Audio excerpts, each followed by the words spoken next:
वसुदेवसुतं देवं कंसचाणूरमर्दनं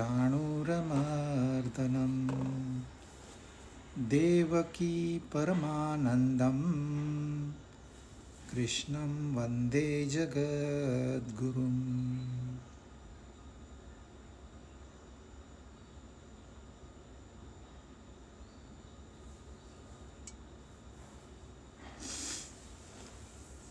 भगवद गीता अध्याय 16 दैवी संपत्ति और आसुरी संपत्ति। दैवी संपत्ति का वर्णन इसके पहले कई अध्यायों में आया है, परंतु आसुरी संपत्ति का यानी कि हमारे अंदर जो दोष है उनका वर्णन इस अध्याय में आया है।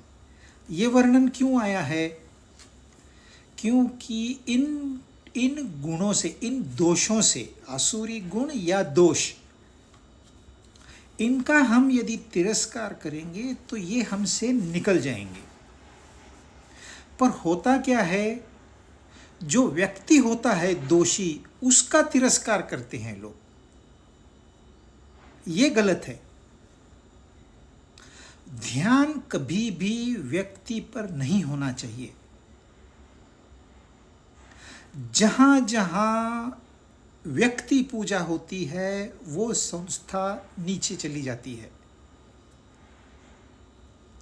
सर्वशक्तिमान सिर्फ एक है, अनेक नहीं। इसलिए सत्संग में सिर्फ उसी का ध्यान होना चाहिए। और जो हमारे अंदर बुराइयां उसको निकालने के लिए हमने ये आसुरी गुण या हमारे अंदर के दोष है, इन पर भी सोचना चाहिए।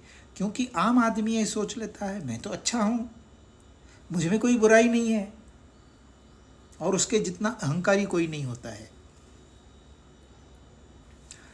प्रभु राम ने जब रावण को आखिरी का तीर लगाया, रावण धराशाही हुआ, तो प्रभु राम ने लक्ष्मण को कहा कि ये बड़ा विद्वान है, ब्राह्मण है,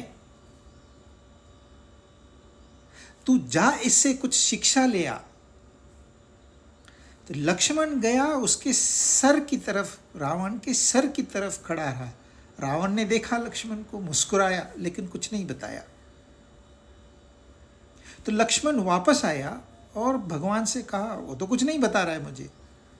तो उसने, रावण ने थोड़ा ये लगाया जो तू कहाँ खड़ा था? कहा मैं सर के बल खड़ा था। नहीं, तू पैर की तरफ खड़ा रहे। तो लक्ष्मण जाके पैर की तरफ खड़ा रहा है। अभी देखिए, आप कहानी ऐसे है राम और रावण दुश्मन है? नहीं, राम के मन में कोई राग द्वेष है ही नहीं, तो वो रावण से नफरत कैसे कर सकता है? जो उसके अंदर दोष है वो बुरे हैं, रावण बुरा नहीं है। रावण तो इतना, जितनी तपस्या रावण ने की शायद ही किसी ने की हो, जितना वेदों का ज्ञान रावण के पास था शायद ही किसी के पास हो। तो राम के अंदर रावण के लिए नफरत नहीं है, परंतु वो जो दोष है, अहंकार है, उससे नफरत है। इस अहंकार को मारना है। और ये रावण आज भी हमारे अंदर मौजूद है, और इस रावण के अंदर भी एक अमृत कुपी है, ये मरते मरता नहीं है। जब राम जगेगा तो रावण धराशायी होगा, तब तक रावण राज करेगा। इसलिए न व्यक्ति से नफरत करनी है, न ही किसी व्यक्ति की पूजा करनी है। हम राम एक आदर्श है, वो निर्गुण निराकार समझने के लिए सगुण साकार है, वो कोई व्यक्ति नहीं है। भगवान श्री कृष्ण कोई व्यक्ति नहीं है, वो निर्गुण निराकार सगुण साकार में आया। क्योंकि यदि संसार में आना है तो सगुण साकार ही आना होता है। तो हम इनको व्यक्ति नहीं मानते। इसलिए न व्यक्ति की पूजा करनी है, न व्यक्ति से नफरत करनी है। परंतु जो गुण है उनका चिंतन करना है, उनका ध्यान करना है, जो अच्छी बातें हैं उन पे कंसंट्रेट करना है, और जो बुरी बातें हैं उनसे नफरत करनी है। बुरी बातें हमारे अंदर से जाएगी और जो सद्गुण है वो हमारे अंदर जागृत होंगे। वो है, इन बुराइयों की वजह से वो ढके पड़े हैं। कोई भी इंसान बुरा नहीं पैदा होता। इसलिए जब भी हम किसी से मिलते हैं उसका एनालिसिस इसलिए करना है कि इसके साथ हम कितना संबंध रखेंगे। यदि आप कुसंग रखोगे, कुसंग पे ध्यान करोगे तो कुसंग आ जाएगा। चिंतन से गुण हो या दोष हो अपने अंदर आ जाता है। इसलिए कहते हैं कुसंग नहीं करना है। तो व्यक्ति ही नहीं रखना है, किसी व्यक्ति का चिंतन नहीं करना है, फिर चाहे वो महान संत क्यों ना हो। उनकी शिक्षा पे ध्यान दो, वो जिसके बारे में बता रहे वहां ध्यान दो। तो बुराइयां उन्होंने काफी बताई है। अब सारे तो हम डिटेल में नहीं जाएंगे, क्विकली हम अभी स्कैन थ्रू करेंगे। 12वां श्लोक। आशा पाशशतैर्बद्धाः काम क्रोध परायणाः इहन्ते काम भोगार्थम अन्यायेनार्थ संचयान। इस संसार से यानी कि हमारे संबंधों से हम आशा बना के रखते हैं, एक्सपेक्टेशंस, अनरीजनेबल एक्सपेक्टेशंस। और कितनी आशाएं, सैकड़ों, ये कह रहे हैं सैकड़ों आशाओं से ये लोग बंधे हुए हैं। आप एक रस्सी से अपने आप को बांध लो, कितने घंटे बैठ सकोगे? आप चलो एक घर में अपने आप को कैद कर लो, कितने घंटे रह सकोगे, कितने दिन रह सकोगे? पर ये लोग अपने आप को सैकड़ों पाशों से बांध के रखते हैं। काम क्रोध परायणाः, काम और क्रोध इनके अधीन होके कार्य करते हैं। काम भोगार्थम, भोगों के लिए, अन्यायेन अर्थ संचयान, अन्याय पूर्वक धन संचय करते हैं। धन संचय करना बुराई नहीं है। अन्याय से कमाया हुआ धन, धन का मद, धन से अटैचमेंट, ये बुरे हैं। धन बुरा नहीं है। पृथ्वी में तो हीरे जवाहरात पड़े हुए हैं, वो बुरे हैं क्या? आप कभी किसी ने आपको हार्म किया है, कभी सोने ने आपको आके कोई तकलीफ दी है, वो बुरा नहीं है। सोना बुरा नहीं है, ये आपका मन सोने से चिपक गया, ये बुराई है। तो कितनी आशाएं, सैकड़ों आशाएं से बंधे होते हैं ये आसुरी लोग। यानी कि जो जो बंधे हुए हैं वो सारे आसुर हैं। आप भले संत का चोला पहने हुए हो, आप भले संत की माला पहने हुए हो, आप भले संत का गंध लगाते हो, पर यदि आशा पाशों में जकड़े हुए, मुझे ये प्रॉपर्टी लेनी है, मुझे ये गाड़ी लेनी है, सारा ध्यान उसी पर है। ये ब्लैक मनी वाइट कैसे कन्वर्ट करूं, ये जी टीवी ने एक कैंपेन चलाया था। उनके रिपोर्टर ऑर्डिनरी मैन बनके ये बड़े बड़े जो टीवी पे आने वाले संत हैं उनके पास जाते थे और कहते थे आपका काला धन हम वाइट करवा देंगे। 80% संतों के पास ब्लैक मनी निकला। बड़े संत, छोटे संतों की तो बात ही नहीं कर रहा हूं। आशा पाश शतैर्बद्धाः,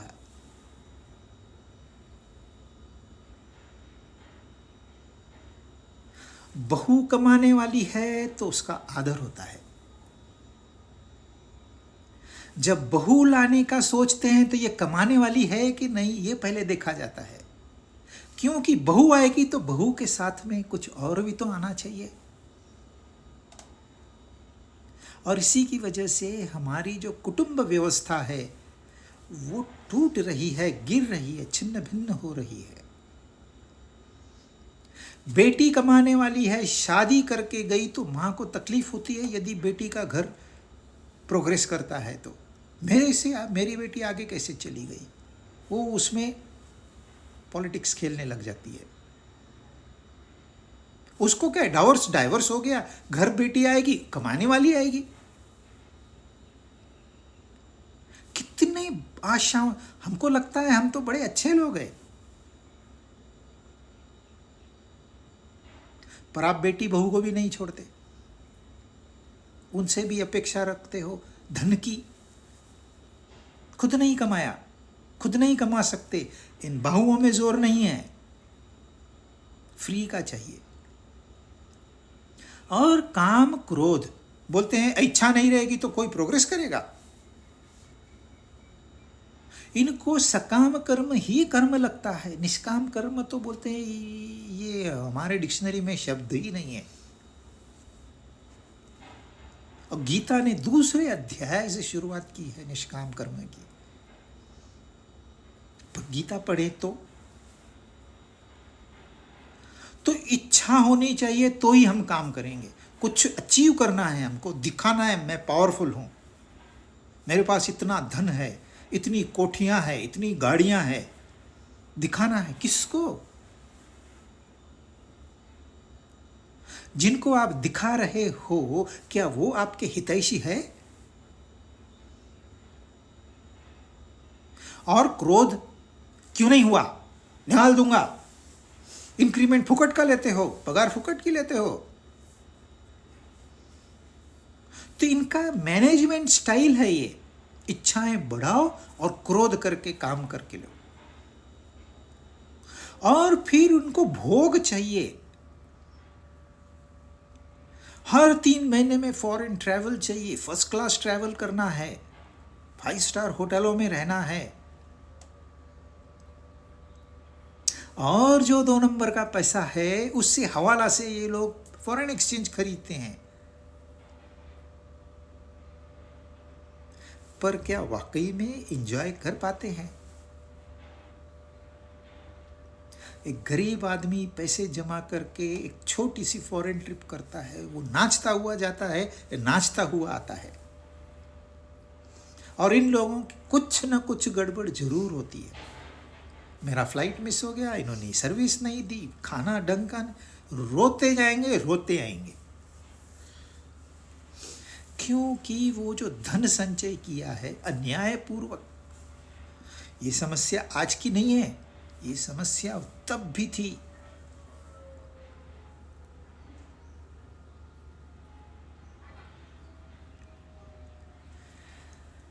कोई एक्सपेक्टेशन नहीं चाहिए। कोई अच्छा काम करता है, वंडरफुल, उसको रिवार्ड मिलेगा। यदि आप दिलवा सकते हैं तो और भी बढ़िया। अब कोई बुरा काम करता है, मरेगा खुद। सीखने को जाओ, सिखाओ उसको, आदर्श निर्माण करो, सीखेगा नहीं, सीखेगा वो। जो संस्कार उसको मिले हुए हैं उससे वो बाहर आना ही नहीं चाहता। इसलिए ये हमने कोशिश करनी है कि कोई एक्सपेक्टेशन नहीं रखनी, कोई इच्छा नहीं रखनी, कोई क्रोध नहीं होना चाहिए। और मैं ब्लैक मनी के पीछे नहीं भागूंगा। आप सुखी हो जाओगे, अन्यथा दुखी जीवन तो सबके पास है, ऑलरेडी है, उसका क्या एक्सप्लेनेशन? 13 इदमद्य मया लब्धम इमं प्राप्से मनोरथम इदमस्ति इदमपि मे भविष्यति पुनर्धनम। इतनी वस्तुएं तो हमने आज प्राप्त कर ली, और अब इस मनोरथ मतलब इस कामना को, इस मनोरथ को हम पूरा कर लेंगे। ये भी करना है, मैंने इतनी फैक्ट्रियां लगा दी और अभी बड़ा प्रोजेक्ट आ रहा है मेरा, इतना धन तो हमारे पास पहले ही है, और ये जब नया प्रोजेक्ट मेरा सक्सेसफुल हो जाएगा ना, देखना, यूनिकॉर्न है, यूनिकॉर्न इन मेकिंग। देखिए, धन बुरा नहीं है, फैक्ट्रियां लगाना बुरी बात नहीं है, क्योंकि यह काम किसी न किसी को तो करना पड़ेगा ही। बड़ा मकान लेना कोई बुराई नहीं है, बड़ी गाड़ी लेना कोई बुराई नहीं है, इससे इकोनॉमी में सुधार ही आता है। गरीब से गरीब तक इंसान को कमाई करने का मौका मिलता है, उसको अपॉर्चुनिटीज मिलती है। पता नहीं आज वो झोपड़ी में है, कल वो महल में भी आ सकता है। तो जो प्रोडक्टिव एक्टिविटी है उसमें रत्ती भर भी बुराई नहीं है। आप बड़े पद पे हो, बढ़िया है, किसी ने तो उस पद को सुशोभित करना ही है, ये काम आपको मिला, आपने धन्यवाद देना चाहिए प्रभु को। समस्या वो नहीं है, लोग हमेशा उल्टा समझते हैं। यह जो आसुरी भाव है कि ये मैंने जमा किया है, यह मेरा है, यह गलत है, क्योंकि ये न तूने जमा किया है न ये तेरा है। सच्चाई को स्वीकार करना सबसे कठिन बात है। अगर तेरा होता तो मरने के बाद भी तेरे साथ आ जाता, अगर तेरा होता तो तेरी हर बात मानता। अरे तुम्हारी पत्नी, तुम्हारा पति तुम्हारी बात नहीं मानता है, तुम्हारे बच्चे तुम्हारी बात नहीं मानते, क्या मेरा मेरा कर रहे हो? वो मेरे है ही नहीं, यह गलत फहमी है, वह गलत फहमी बुरी है, वह आसुरी है, धन आसुरी नहीं है। प्रॉपर्टी आपकी आसुरी नहीं है। अगर सोने की लंका बुरी होती तो प्रभु राम उसको जला देते, उन्होंने ऐसा नहीं किया, उन्होंने वह राज्य विभीषण को दे दिया।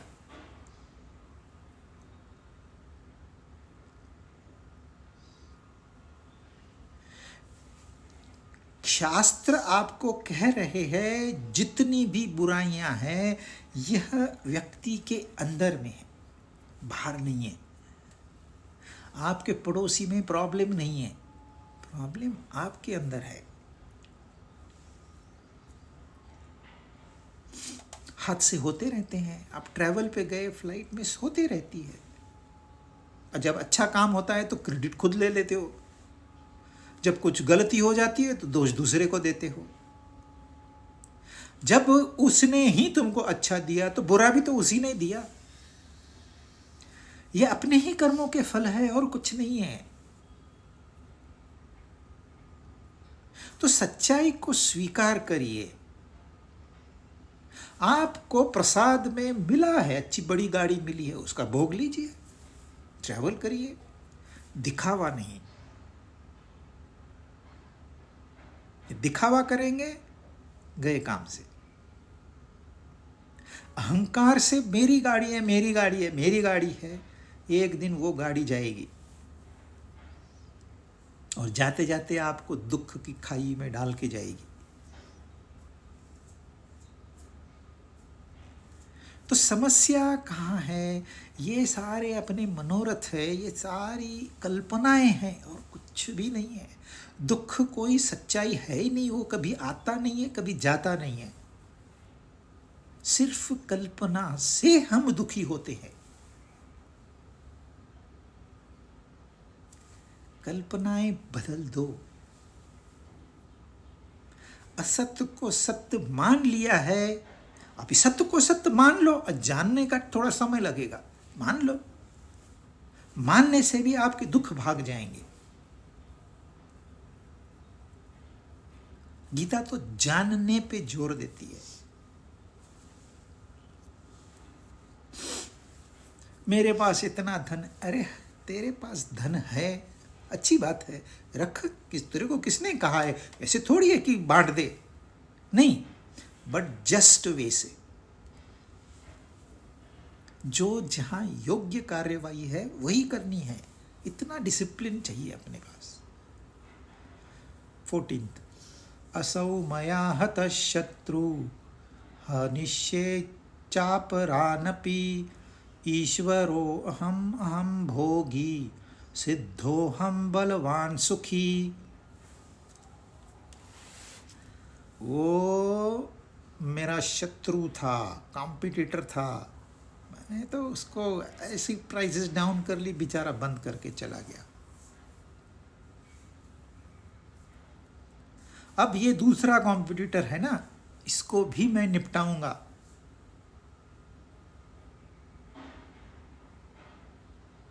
यहां मेरी सत्ता चलती है, मैं मार्केट कंट्रोल करता हूं, मैं सर्वसमर्थ हूं, मैं ईश्वर हूं।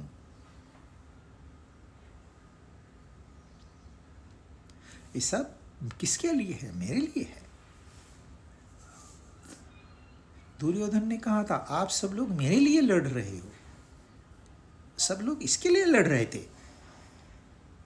पर उसको लगता है, वो कुत्ता होता है ना बैलगाड़ी के नीचे, उसको लगता है बैलगाड़ी मैं खींच रहा हूं। अब लगता है हम सिद्ध, बलवान, सुखी, मेरे जैसा कोई नहीं है,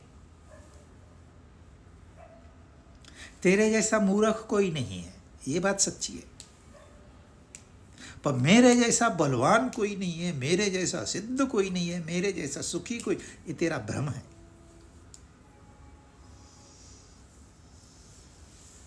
यदि ताकत से या धन से सुख मिल जाता बाजार में, तो जिंदगी में तो इतना आसान जिंदगी होती हम कल्पना नहीं कर सकते। पर आसान है नहीं। सारे लोग दौड़ रहे हैं, कितना पॉपुलेशन है इस धरती पर, दौड़ रहे हैं, किसी को पता नहीं हम किस दिशा में दौड़ रहे हैं, किसी को पता नहीं। बिलियंस, एंड क्या है किसी को पता नहीं, ध्येय क्या होना चाहिए किसी को पता नहीं। लोग बड़ी बड़ी संस्थाएं बनाते हैं, करोड़ों रुपए का चंदा इकट्ठा करते हैं। कोई तो कहता है अरे तुम हॉस्पिटल खोल दो, हॉस्पिटल खोल देते हैं। अरे मैनेज भी तो करो। कोई कहता है स्कूल खोल दो, स्कूल खोलते हैं। अरे मैनेज भी तो करो।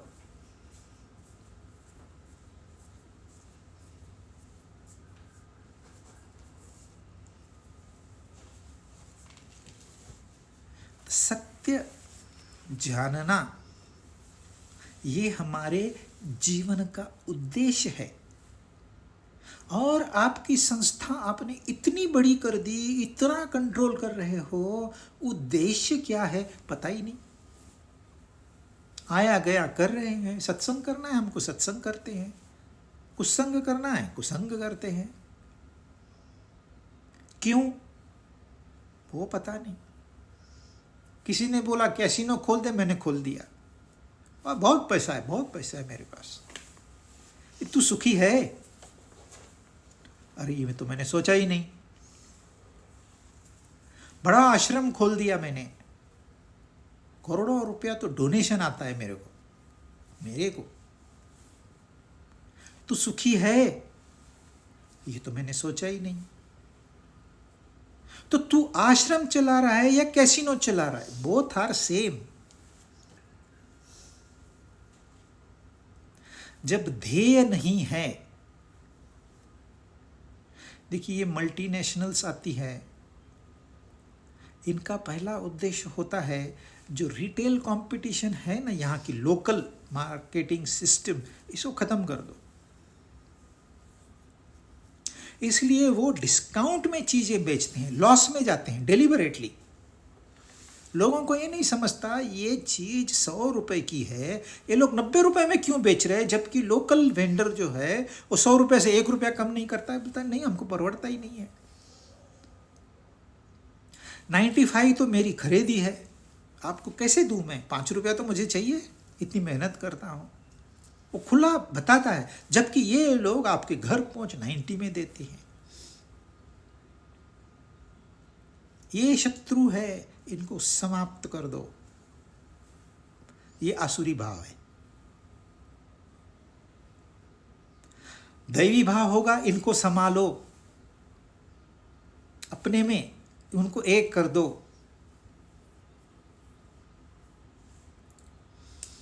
बड़े बड़े ब्रांड आते हैं, छोटे ब्रांड को खा जाते हैं। उनका उद्देश्य होता है ये हमारे शत्रु है। अच्छा, जहां तक उसको मिटाने का सवाल है वो लोग कामयाब होते हैं। जहां तक पैसा इकट्ठा करने का सवाल है, बिलियंस ऑफ डॉलर्स इनको प्रॉफिट हो जाता है। पर आगे क्या? ये बिलियंस जाते कहाँ हैं? इनका आगे क्या होता है? आपका क्या होता है? जिसने ये बिलियंस इकट्ठा किए उसकी क्या हालत है? आईसीयू में पड़ा है। पैसा है, डॉक्टरों को खरीद लिया, हॉस्पिटल ही खरीद लिया उसने। पर ये कोई तरीका नहीं है, ये आसुरी भाव है। ये ऐसे जीने से न जीना अच्छा है। हम रोने धोने के लिए नहीं आए यहां पर, हम आए घूमने के लिए। इस सृष्टि हमने निर्माण की है अपने लिए। हमको देखना है, देख लो। आपको किसी ने रोका है? सुनना है, सुन लो। किसी ने रोका है? कोई रोक टोक नहीं है, न ईश्वर की तरफ से न प्रकृति की तरफ से।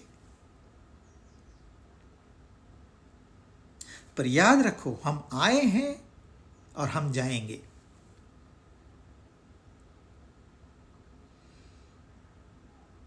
इस संसार के चक्कर में ये शत्रु है, ये मित्र है, मेरी संपत्ति, उसकी संपत्ति, हम तो बड़े ताकतवर है, ऐसे हैं वैसे हैं। कल्पना विश्व, डे ड्रीमिंग। सच्चा सुख पता ही नहीं है। अब क्या करेंगे? 15 आढ्यो भिजनवानस्मि कोऽन्योऽस्ति सदृशो मयाः यक्षे दास्यामि मोदिष्य इत्यज्ञानविमोहिताः।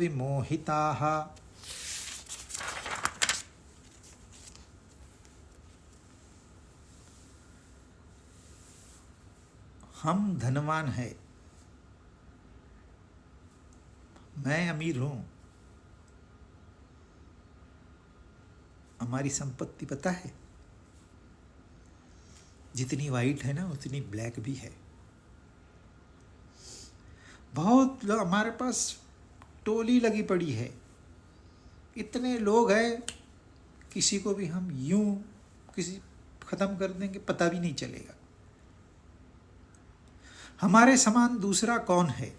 ये ज़्यादा एक्सप्लेनेशन की ज़रूरत नहीं, क्योंकि ये सारे कैरेक्टर सिनेमा में तो बताते ही हैं और रियल लाइफ में भी ये लोग ऐसे ही हैं। पर ये आसुरी है।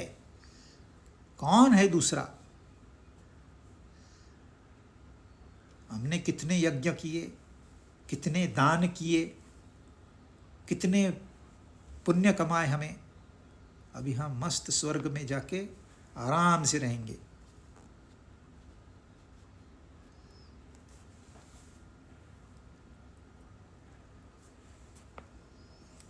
अज्ञान विमोहिताः।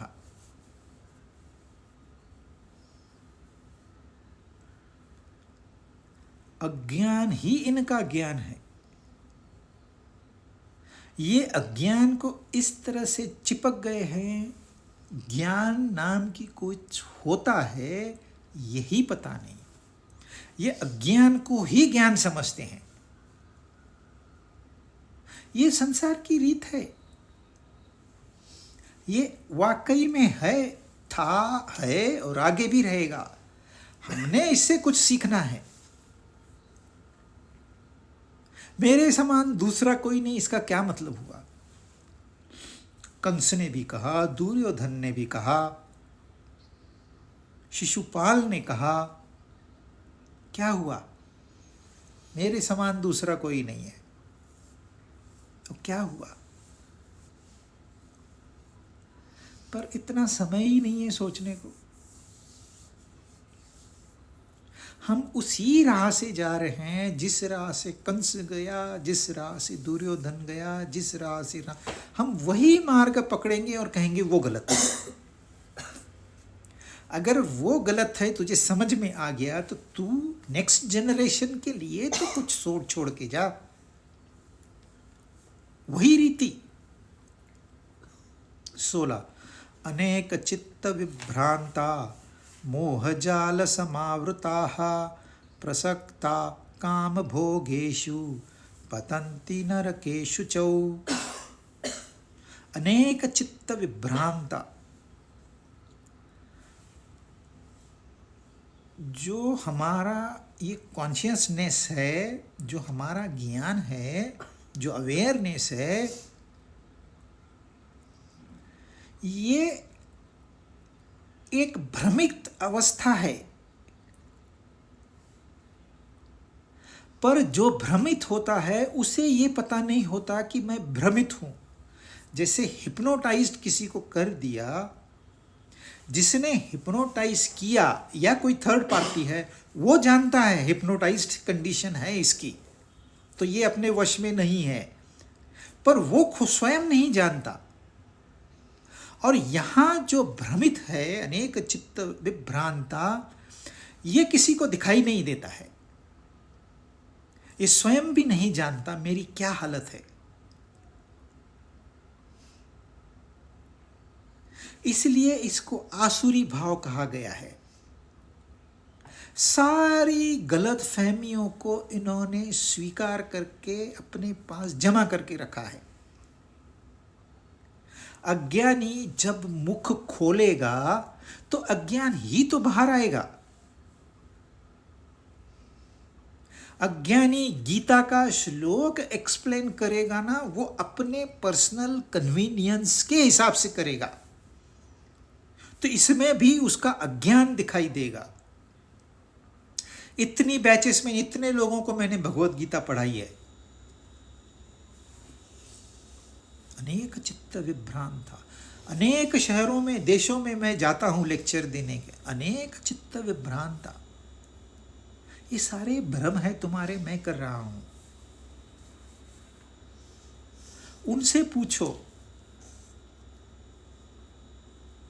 लोग पैसे देके प्रवचनों का एक स्लॉट खरीदते हैं, फिर लैपटॉप पे वो सुबह सुबह वो प्रवचन लगा देते हैं और स्वयं जाके बाथरूम में गाना गाते हैं। उनका बाकी काम चालू है, यहाँ प्रवचन भी चालू है।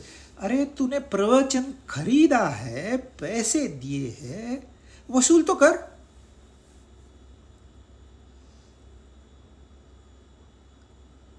प्रवचन तेरे सुनने के लिए है, गीता तूने पढ़ने के लिए। ये कोई शो पीस थोड़ी है घर में लाया रख दिया। कोई किसी ने कंपल्शन तो नहीं किया था कि प्रवचन खरीद ले। तूने स्वयं खरीदा है तो थोड़ा समय निकाल के ध्यान से उसको ग्रहण करना। तो अनेक चित्त चला गया, एक जगह आपका मन ठहर गया। पर रियल इंटरेस्ट होगा तो। दिखावे के लिए आप भगवत गीता का प्रवचन खरीद लेते हो और फिर आपका कंप्यूटर सुनता है और वही बोलता है। बोलने वाला भी कंप्यूटर, सुनने वाला भी कंप्यूटर। मोह जाल समावृताः। एक मछली जाल में फंसती है, वो बेचारी तड़पती है, मैं बाहर आ जाऊं। आएगी नहीं आएगी वो उसका नसीब आगे का। परंतु ये महाशय, इन्होंने अपने आप को जाल में फंसा दिया है, बाहर निकलने के लिए तड़प रहे हैं, और जब बाहर का रास्ता निकलता है, मिलता है, कोई उनको सहारा देता है, वो वापस अंदर चले जाते हैं। अब क्या करना है? कोई इंसान आता है, कहता है यार बहुत टेंशन है, ये प्रॉब्लम है, वो प्रॉब्लम है, बीवी मानती नहीं है, बच्चे मानती नहीं है, पति गालियां देता है, ऑफिस का टेंशन है, कुछ रास्ता बता। मेरे पास है रास्ता, तुझे थोड़ा समय निकालना पड़ेगा। अरे समय तो नहीं है, रिटायरमेंट के बाद देखूंगा। ठीक है, रिटायर हो गया। अरे तूने बोला था ना रिटायरमेंट के बाद तेरे पास बहुत समय मिलेगा। हाँ, क्या करना है? देखिए गीता का सेशन चालू है यहाँ, बस 1 घंटा जाके बैठना है। अभी नहीं यार, अभी नहीं, अभी मेरा मूड नहीं है, अभी बहुत काम है, भाजी लेके आनी है, घर में भाजी काट के देनी है, फिर मुझे वहाँ दोस्तों के यहाँ जाना है, फिर उसके घर जाना है, उसने डिनर पे बुलाया है। रिटायर्ड आदमी सबसे ज़्यादा बिजी है, जिसकी समाज में कोई वैल्यू नहीं है। कोई नहीं चाहता कि वो हमारे पास आके बैठे, पर वो कहता है मैं बिजी हूँ। भगवत गीता के लिए समय नहीं है। हाँ, किसी ने इनको नाश्ते पे बुलाओ, 1 घंटा पहले जाएंगे और 1 घंटा बाद में भी बैठे रहेंगे वहां पर गप्पे लड़ाते। और सुबह 9 बजे का नाश्ता था, 7 बजे निकला है, 12 बजे लौटा है, और फिर कहता है मेरे पास समय नहीं है। समय में दोष नहीं है, दोष खोपड़ी में है, जो पहले भी था। जो सबसे ज्यादा बिजी होता है वो गीता का भक्त होता है, क्योंकि उसको मालूम है मुझे समय मैनेज करना है तो मुझे गीता का सहारा लेना ही पड़ेगा। उसके पास समय है, वो 4-4 घंटे देगा, 5-5 घंटे देगा, पर समझेगा, उसको इंपॉर्टेंस पता है। तो दीज आर प्रायोरिटीज। अपने जीवन में कोई टाइम मैनेजमेंट नहीं है, ये सब शो बिजनेस है, पैसे कमाने का एक तरीका है टाइम मैनेजमेंट, कोई टाइम मैनेजमेंट नहीं। आपको प्रायोरिटीज किसकी है?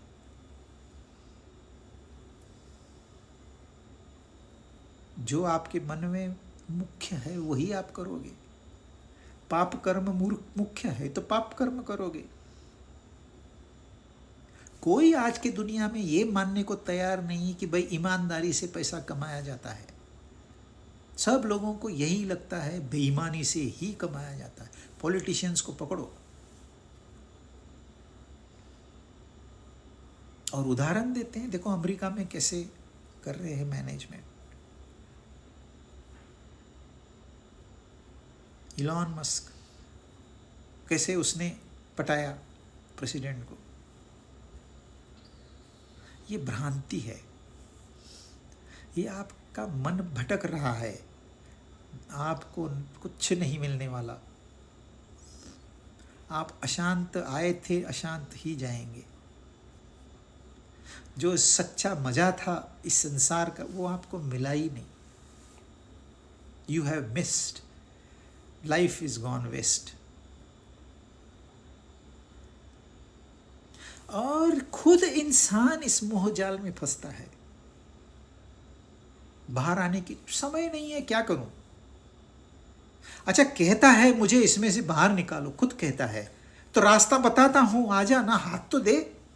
नहीं यार, टाइम नहीं है। अब क्या करें? काम भोगेषु प्रसक्ताः,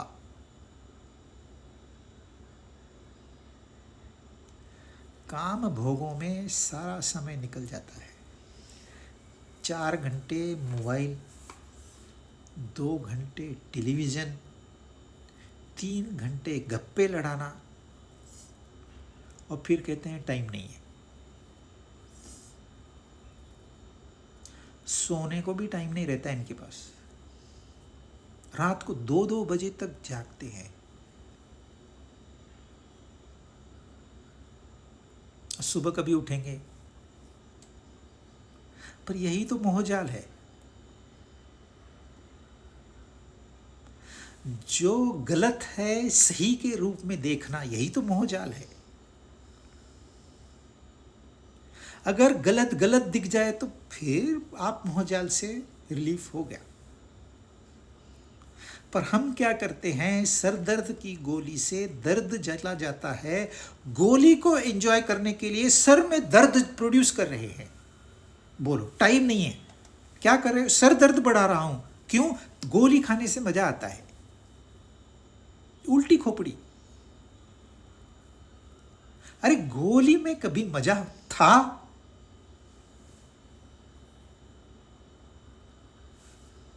भयंकर नरकों में गिरते हैं ये लोग, भयंकर नरकों में गिरते हैं, दुख ही दुख। ये नशीले पदार्थ इतने बड़े पैमाने पे बिक रहे हैं। आप तम्बाकू ले लीजिए, अल्कोहल ले लीजिए, और कई प्रकार के केमिकल है। ये क्यों, इनका प्रचार कौन कर रहा है? आपको दिखने में ऐसा आएगा, इसका कोई प्रचार नहीं होता है। फिर कहाँ से सारा युद्ध उसके पीछे पड़ा हुआ है? किसने बताया, किसने उनको?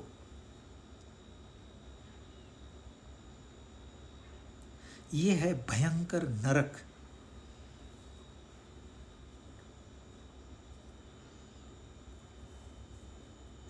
मेरा दोस्त है, बोलता है 4 पैक पीने के सिवा मुझे नींद नहीं आती। वो ऐसे नहीं कहता मुझे नींद नहीं आती, मैं लाइफ बहुत एंजॉय करता हूँ। क्या करता है, बहुत एंजॉय। मैं 4 पैक पीने के सिवाय सोता नहीं। किसी ने उसको बता दिया, नाश्ता तू राजा की तरह कर और डिनर भिखारी की तरह कर। उसने 2 पराठे खाता था, 4 पराठे खाने लग गया। और रात को डिनर बंद किया। मेरे को मिला शादी में, मुझे बता रहा था, हम बैठे थे, मैं बोला खाना तो ले, बोला नहीं मैंने डिनर बंद कर दिया है। और बैठे बैठे 4 प्लेट जलेबी खा गया।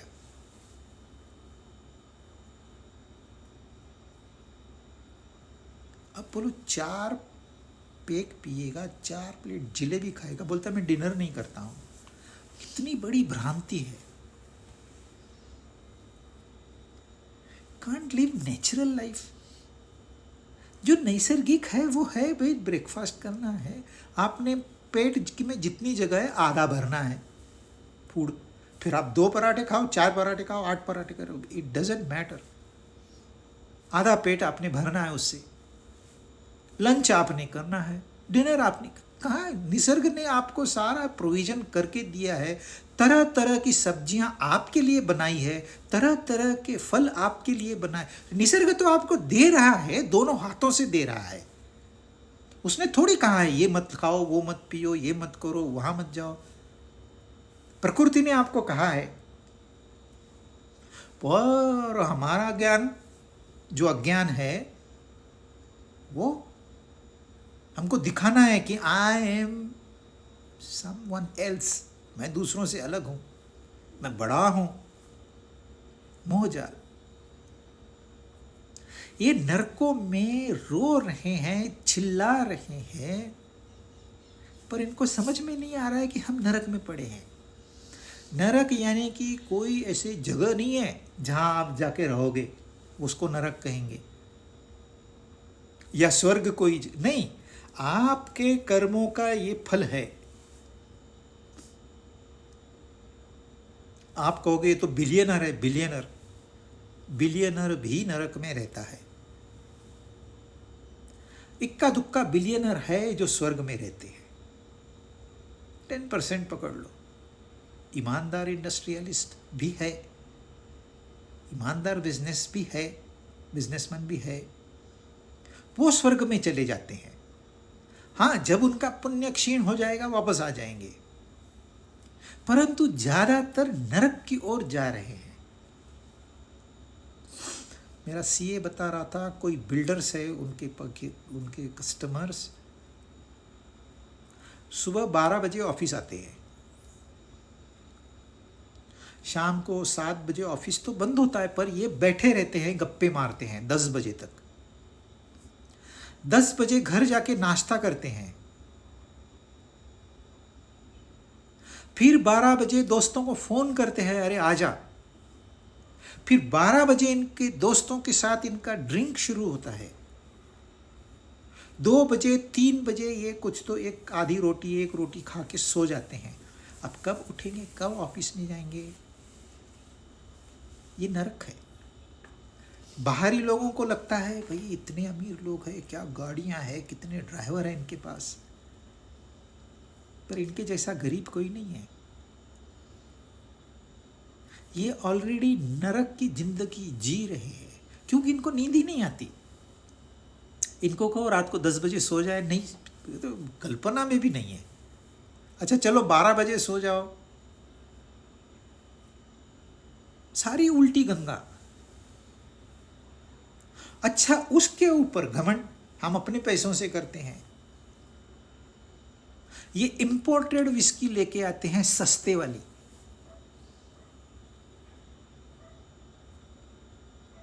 क्या मिलेगा इनको? मतलब पहले ही विचार गलत, उसमें से मान डुप्लीकेट। तो ये नरक में नहीं जाएंगे तो कहाँ जाएंगे? फिर एक दिन जाके आईसीयू में सो जाते हैं, महीना भर पड़े रहे। 17 आत्मसंभाविता स्तब्धाः धनमानमदान्विताः यजन्ते नाम यज्ञैस्ते दम्भेना विधिपूर्वकम्। अपने को सबसे अधिक पूज्य मानते हैं ये लोग। अक्कड़, स्तब्ध। जब आदमी चलता है ना तो उसकी अक्कड़ दिखाई देती है। धन मान मदान्विताः, धन मान और मद में चूर।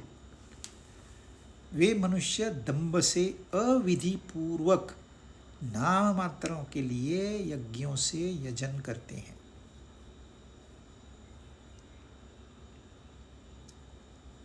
भाई मैं बड़ा श्रेष्ठ हूं, मैं सेठ आदमी हूं, मैं धनी हूं। आपके यहाँ क्या करना है? धर्मशाला खोलनी है, मेरा नाम और मेरे पिताजी का नाम आप लगा दो, खोल दो, मैं धन दे दूंगा। आपको अन्न छत्र चलाना है, पूरा वहाँ मेरा नाम का बैनर होना चाहिए फोटो सहित, मैं धन दे दूंगा। अब उसके पास है 2 नंबर का धन, कहाँ निकालेगा? और नोट चूहे खा जाएंगे, उसको दीमक लग जाएगी, दे देता है बेचारा अविधि पूर्वकम। अरे देने का भी एक तरीका होता है। फेंके हुए नोट और प्यार से दिए हुए नोटों में फर्क होता है। एक विधि पूर्वक है, एक अविधि पूर्वक है।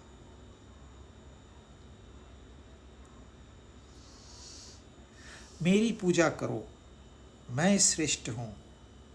कई कहानियां हैं, कितनी स्टोरीज है। और लोग यदि उनके पैर नहीं छुओ तो उनको गुस्सा आता है। अरे तूने 3 साल आश्रम में क्या निकाले, तो तू क्या बड़ा ज्ञानी हो गया? तेरी उम्र हो गई तो इसका मतलब थोड़ी तू ज्ञानी हो गया, तेरे पैर छुए लोग। पर अक्कड़ कोई लोगों में अक्कड़ ऐसे होती है, पैर छूने देंगे नहीं, नहीं नहीं नहीं नहीं छूना है, यह भी अक्कड़ है। यदि आपने अच्छा काम किया है, सामने वाला झुक रहा है, तो उसको आशीर्वाद मिलना चाहिए। आपकी बेस्ट विशेष उसको ही डिजर्व्स इट। वो सीखना चाहता है, वो आपको एक आदर्श मान रहा है, तो उसको आपने स्वीकार करना है। उसका चरण छूना वाजिबी है, सही है। पर होता उल्टा है। या तो ये स्तब्ध है, अक्कड़ वाले हैं, या तो अज्ञानी है। दिखने को तो बड़े बड़े लग रहे हैं, संतों जैसे रहते हैं, संतों के साथ भी रहते हैं ये लोग। कोई लोग आयोजन करते हैं, संतों को बुलाते हैं, बड़ी एडवर्टाइजमेंट्स करते हैं, संतों के साथ अपना भी फोटो चिपका देते हैं, और जो प्रवचन होता है वो नहीं सुनते। अच्छा, संत को भी कौन सा इंटरेस्ट है, उसको दक्षिणा मिलती है, वो आता है। जो आसुरी संतों में भी दैवी होते हैं, आसुरी होते हैं। किसी को इतना मान होता है, गलती कर देते हैं, अभी तू सॉरी बोल, मैं सॉरी। संत कभी सॉरी बोलते हैं क्या? इतनी अकड़। सही में हुआ है ऐसे भी 2 महीने पहले। तूने गलती से कुछ कह दिया, सॉरी बोल दे। वो कहते हैं सॉरी बोलते, खत्म हो गई बात। पर नहीं, संत माफी नहीं मांगेंगे। हम तो ये महामंडलेश्वर हैं, हम मंडलेश्वर हैं, हम ये डिग्री है हमारे पास, वो डिग्री है, हम नहीं माफी मांगेंगे। क्या करेंगे? हमने इससे ये लेसन लेना है कि सारे बड़े लोग अच्छे नहीं है, और अपने को अच्छा बनना है, बड़ा नहीं। यह ज्ञान मैंने अपने लिए है। यदि मुझ में सुधार नहीं हो रहा है तो मुझे दूसरे को बताने का कोई अधिकार नहीं है। आप सोचिए, 110 किलो वाला आदमी जो चल नहीं सकता है, दूसरे को योगा सिखा रहा है, कैसे लगेगा? पर पैसे के लिए लोग करते हैं। स्वयं बेढब है, स्वयं योगा करता नहीं है, ऊपरी ऊपरी खाली दिखावा है। बस कमेंट्री याद कर ली है, स्क्रिप्ट पढ़ ली है, बाय हार्ट कर ली, स्क्रिप्ट बोलते जाता है, लोग अपना करते जाते हैं। वही हो रहा है इस आध्यात्मिक क्षेत्र में।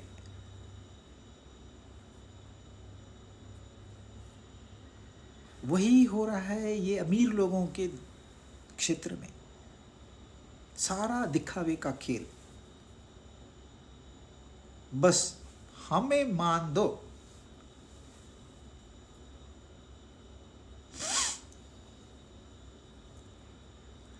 धन और मान, इसके मद में चूर। मद होता है नशा। वो जो अल्कोहल का नशा है वो तो उतर जाएगा, पर ये जो नशा है ये नहीं उतरता। नशा का मतलब होता है न शांति। कोई भी नशा यानी कि न शांति, वो अशांति है। स्मोकर हो, ड्रिंकर हो, ड्रगिस्ट हो, मतलब वो शांत नहीं है, वो अशांत है और शांति की तलाश में है। उसको लगता है इसमें से मुझे शांति मिलेगी। वो गलत फहमी का शिकार है।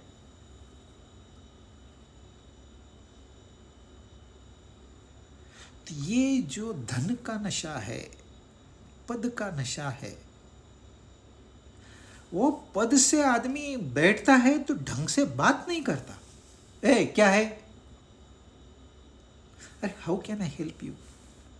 नहीं, क्या है, क्या करना है बताओ। अब आप टेढ़ी मेढ़ी बात करोगे तो बोलेगा इसको अंदर कर दो।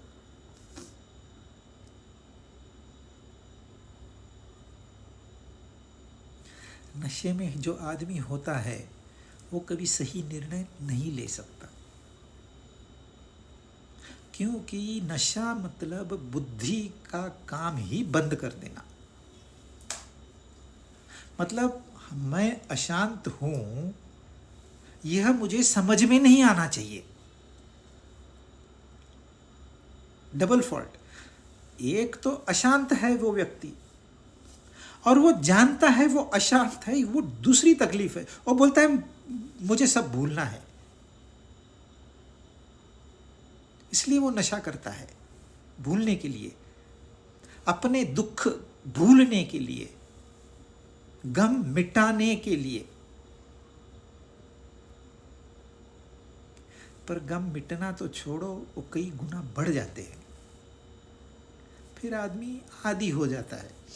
इसको लगता है, क्योंकि लोग गटर के पास में भी रहते हैं, वो न्यूट्रलाइज हो जाते हैं। आगे चल के उनको लगता है यार यही है।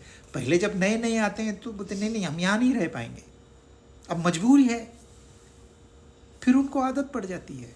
ऐसे ही दुखी इंसान को आदत पड़ जाती है दुखों की, और दुख में भी हंसने लगता है। तो ये जो मत में चूर है, इसको अंदर से इतनी तकलीफ है और बाहर से मेकअप करके आता है, रोज दिखाता है मैं बड़ा सज्जन इंसान हूं। जो देशद्रोही होता है वो देश के गुणगान ज्यादा करता है अपने पाप छुपाने के लिए। जो सबसे ज्यादा ब्लैक मनी जिसके पास रहता है वो सबसे ज्यादा दानी रहता है।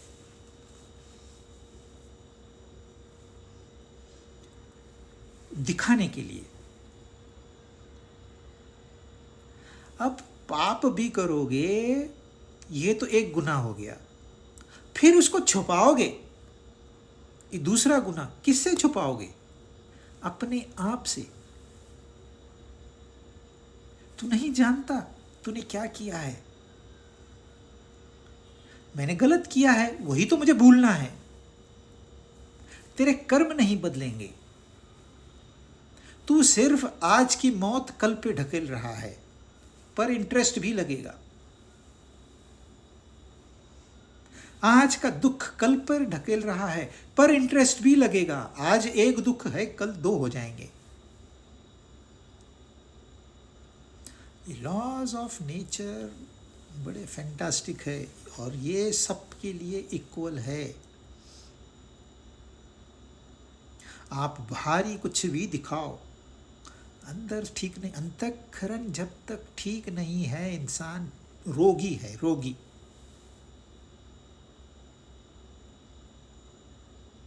तो अंतःकरण शुद्ध हो गया, बाहर से आप कुछ भी कर्म करो। जब आप अपने आप से ईमानदार हो तो no regrets, you are on right track. धन तो आएगा जाएगा, पद तो आएगा जाएगा। ये पद इनका कब तक चलता है? जब तक कुर्सी पे है। 60 साल के हो ही नहीं बाहर, फिर 20 साल जीते हैं। कैसे जीते हैं? मेरे अंडर में 600 लोग थे, मेरे अंडर में 600 लोग थे, और उसकी पत्नी हंसती है बैठ के। ये बच्चों को हैंडल नहीं कर सकते। इनकी बात हमारे घर में कोई मानता नहीं है। अक्कड़ जाती ही नहीं है। क्या करें? अविधि पूर्वकम। ये लोग दान भी करेंगे, कर्म भी करेंगे, अविधि। भाई कहाँ देना है, किसको देना है, कोई तारतम्य नहीं, कोई उसमें लॉजिक नहीं, कोई विचार नहीं। बस मेरा नाम दे दो। उनको इतनी एक ही रट लगी रहती है, मेरा नाम दे दो।